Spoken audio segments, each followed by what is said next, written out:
Welcome to Chillin' 101. We hope this video helps. You start by cutting power and network to force a clean restart. This clears transient firmware glitches. Once done, physically inspect the HDMI and power connector because loose contacts mimic software failures.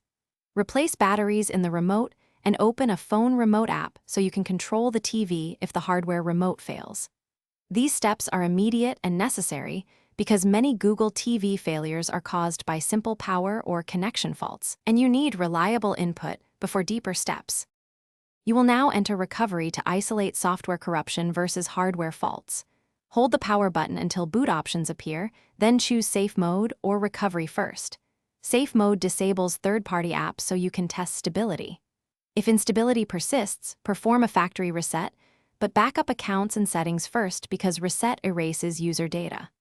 Once the system resets, repair your remote and reconnect Wi-Fi.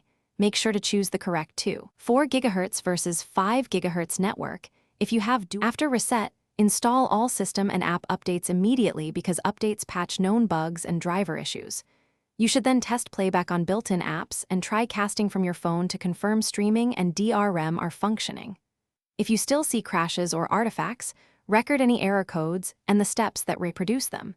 This saves time if you escalate. One key troubleshooting tip: if intermittent audio/video persists, swap HDMI cables and try a different HDMI input before assuming the TV is defective. Thanks for watching. Consider subscribing if we helped you.